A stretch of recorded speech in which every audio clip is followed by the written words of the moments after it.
Narrow minded होके ना देखें और खुले दिमाग से देखें तो डेरा सच्चा सौदा में जो हो रहा है सच में वो कोई संस्था इस टाइम नहीं कर रही, और इसी डेरे और इसी संस्था की वजह से बहुत कुछ रेवोल्यूशन इस समाज में आ सकता है। नमस्कार दोस्तों, द फैक्ट टाइम में आपका स्वागत है। हम पहुंचे हैं डेरा सच्चा सौदा के अंदर। यहाँ पर पब्लिक पहुंच रही है, काफ़ी जनता आज भी यहाँ पर आई हुई है। हम लेडीज़ के सेक्शन में हैं, यहाँ पर हमारे साथ गर्ल्स जुड़ रही हैं। इनसे बातचीत करके जानते हैं कि डेरा सच्चा सौदा संस्था में किस धर्म के लोग आते हैं, किस धर्म की शिक्षा यहाँ पर दी जाती है और जो धर्मों को लेकर मुद्दे उठाए जाते हैं उसके बारे में इनकी पर्सनल राय क्या है, जानेंगे यहाँ आने वाली पब्लिक से। नमस्कार मैम, आपका गुड नेम? मेरा नाम सुनीता है। सुनीता जी, आप कब से जानते हो इस संस्था को, डेरा सच्चा सौदा को? मैं पिछले 20 साल से जुड़ी हुई हूँ इस संस्था से। मैम, इस संस्था में किस धर्म के लोग आते हैं? इस संस्था में सब धर्मों के लोग आते हैं। जैसे बहुत सारी संस्था है, किसी में सिख और किसी में मुसलमान, किसी में ईसाई, सिर्फ वही जा सकते हैं। लेकिन डेरा सच्चा सौदा सिरसा सर्वधर्म संगम है, तो इसमें तो सब ही आते हैं और मिलजुल के एक ही जगह पे बैठते हैं और एक ही जगह में एक ही लाइन में बैठ के सब लंगर खा रहे होते हैं, सब प्रसाद खा रहे होते हैं। और जब आती है बात मतलब सामाजिक सेवा की, तब भी वो सब मिलजुल के ही सेवा करते हैं। ये नहीं देखते कि ये मुसलमान है तो हम सिर्फ मुसलमान की सेवा करेंगे या सिख है तो सिख की सेवा करेंगे। वो ऑलवेज यही सोचते हैं कि ये इंसान है, हमने इंसानियत की सेवा कर रही है। इसीलिए डेरा सच्चा सौदा में एक और भी रिमार्क्स बहुत बड़ा है, इंसा। मतलब किसी को कोई धर्म से जाना ही नहीं जाता, सिर्फ इंसा के नाम से ही जाना जाता है। जो हमारे गुरुजी ने हमें एक लॉकेट भी दिया है, ये लॉकेट कोई मतलब हमारा कोई सिंबल नहीं है, ये हमें सिर्फ हमेशा यही याद दिलाता है कि हम इंसान हैं। इंसान का मतलब है इंसानियत, सिर्फ इंसान से प्यार करो और इंसानियत निभाओ, इतना ही बहुत है। हिंदू, मुस्लिम, सिख, ईसाई, इन सब की हम बहुत रिस्पेक्ट करते हैं, हम भी इन्हीं धर्मों से हैं, लेकिन सबसे बड़ा धर्म है इंसान। इसलिए हम इस डेरे में आते हैं और इस डेरे से हमेशा जुड़े रहे हैं। हमारे पिछले परिवार, पिछली मतलब पुश्तों से हम जुड़े हुए हैं और आगे भी हम यही मालिक से दुआ करते हैं कि वो हमें जोड़े रखे। हमारी कोई भी औकात नहीं है इस डेरे में आने की, लेकिन वो सतगुर बहुत बड़ा है, इसलिए हम बस यही दुआ करते हैं कि मालिक ये इंसानियत जिंदा रहे, और इंसानियत जिंदा है तो ही सब कुछ सही से रह सकता है। क्योंकि अब देखिए ये जो युद्ध हो रहे हैं, यूक्रेन का युद्ध है, यूक्रेन पे रूस अटैक करता जा रहा है और आगे से ये मतलब सब यही कारण है कि मैं है, धर्म का युद्ध है। तो अगर ये इंसानियत का युद्ध होता तो इसको कट कर देना।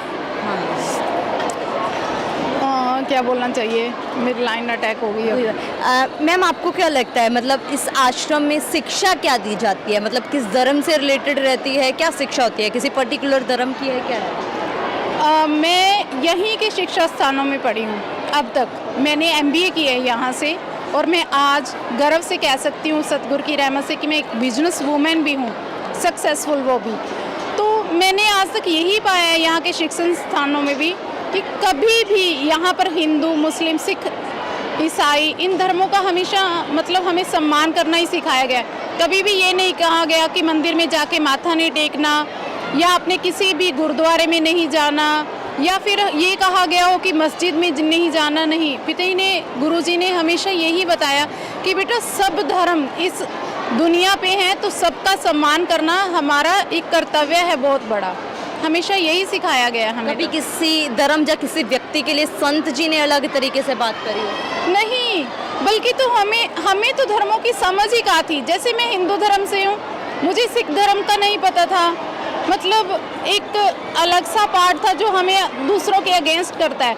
लेकिन गुरुजी ने हमें यही कहा कि बेटा किसी भी धर्म को नैरो माइंडेड होके मत पढ़ो, नैरो माइंडेड होके मत देखो। एक संत होने के नाते वो एक साइंटिस्ट भी हैं, एक सामाजिक इतने बड़े गुरु हैं कि वो हमें ऐसी बातें बताते हैं कि मैं तो सोच ही नहीं सकती कि मेरे पेरेंट्स वो मुझे कभी बात बता सकते हैं। इतने खुले दिमाग से सोचना और फिर समझाना और फिर ये बताना कि बेटा धर्म सबसे बड़े हैं उनकी, तो अगर आप एक भी बात अगर हम अप्लाई कर ले अपनी लाइफ में तो शायद इस दुनिया में सतयुग आने से कभी कोई रोक ही नहीं सकता और बहुत जल्दी आ जाए। आज तक तो हमें गुरुजी ने यही पढ़ाया और सच में मैं मेरी पर्सनल लाइफ में ही देखती हूँ कि इन धर्मों को फॉलो करते हुए हम कितने अच्छे से अपनी लाइफ बिता रहे हैं। मैम अभी अभी जो मुद्दे उठाए जा रहे हैं काफ़ी समय से चल रहे हैं, लेकिन अभी काफ़ी करंट में मुद्दा चल रहा है पंजाब में बेअदबी को लेकर। आपकी पर्सनल राय क्या है जो संत जी के ऊपर आरोप लगाए जा रहे हैं? देखो, कुछ टाइम पहले ही अभी वोटिंग होके हटी है, तो वोटिंग में सब मतलब समाज ने इकट्ठे होके एक बहुत ही अच्छी मतलब वहाँ पर कहते कसम ली कि जिन्होंने भी ये किया है भगवान करे उनका मतलब बेड़ा गर्क हो जाए और वो ख़त्म हो जाए। और वो सबको पता है कि वो अगर कसम खाई गई थी और वहाँ पर कौन ख़त्म हुआ है और क्या स्टार्ट हुआ है। इसलिए डेरा सच्चा सौदा को तो राजनीतिक तौर पे देखा जाए तो बिल्कुल साफ ही पता चल रहा है कि वो मतलब राजनीतिक एक अटैक करने की कोशिश करते हैं डेरा पे। बस मैं तो इतना ही कहूँगी कि प्लीज़ ऐसा ना करें। अगर आप डेरे को एक नैरो माइंडेड होके ना देखें और खुले दिमाग से देखें तो डेरा सच्चा सौदा में जो हो रहा है सच में वो कोई संस्था इस टाइम नहीं कर रही। और इसी डेरे और इसी संस्था की वजह से बहुत कुछ रेवोल्यूशन इस समाज में आ सकता है। मैम 5 साल हो गए हैं, संत जी उस तरीके से प्रेजेंट नहीं है सोसाइटी में। आपको क्या लगता है उनके ना रहने से इम्पैक्ट क्या पड़ रहा है सोसाइटी के ऊपर? उनकी ना रहने से प्रेजेंस तो उनकी ना रहने से जो इफ़ेक्ट इस समाज पे पड़ रहा है सबसे बड़ा तो यही है कि नशा।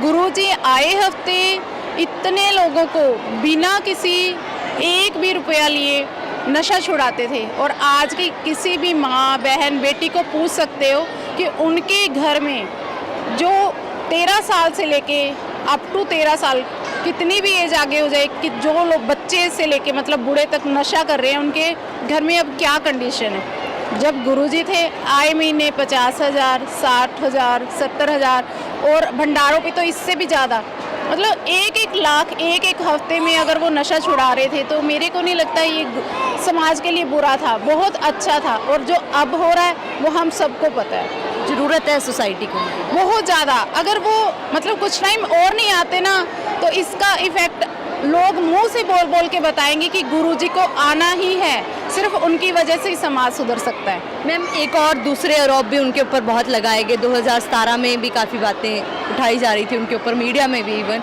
आप क्या बताना चाहोगे गर्ल सेफ्टी को लेकर, यहाँ के माहौल को लेकर?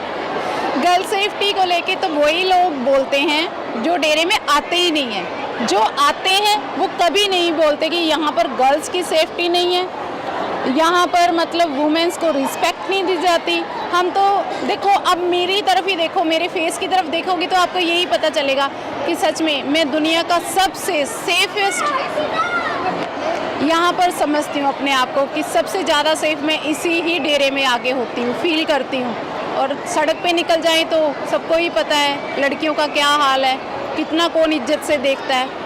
मैम ये सज़ा बेसिकली मिल किसको रही है, संत जी को या समाज को? ऑब्वियसली समाज के लिए ही है। संत जी ने तो वहाँ भी समाज सेवा करनी है, यहाँ भी कर रहे थे। लेकिन यहाँ ऐसा था कि यहाँ पर बहुत सारी दुनिया आती थी और वहाँ पर एक लिमिटेड एरिया है जिनको वो सुधार रहे हैं और जिनकी वो सेवा में लगे हुए हैं। जिस जगह पे रह रहे हैं वहाँ भी कोई जाके पता करे तो हमारे संत जी ने जो वहाँ पर चेंजेस लाए हैं वो वही लोग जानते हैं। जी मैम, बहुत बहुत धन्यवाद। दोस्तों ये है जनता की आवाज़ जो लगातार हम आप तक पहुंचाने की कोशिश कर रहे हैं। इनका कहना है कि सेंट डॉक्टर गुरमीत राम रहीम सिंह जिंसा ही हैं जिन्होंने सारे धर्मों को एक साथ लेकर यहाँ पर करोड़ों जनता को संदेश दिया है, सबको एक साथ जोड़ा है। जो भी मीडिया में दिखाया गया है, जो भी मुद्दे उठाए जा रहे हैं, इनका मानना है वो सिर्फ एक फंसाने की कोशिश की जा रही है। आप भी देखते रहिए किस तरीके से जनता सामने आकर पक्ष ले रही है संत डॉक्टर गुरमीत राम रहीम सिंह जिंसा का और डेरा सच्चा सौदा का अनुभव आपके सामने रख रही है। आप भी देखते रहिए जनता की आवाज़ द फैक्ट के साथ। बहुत बहुत धन्यवाद। Subscribe to our channel and press the bell icon.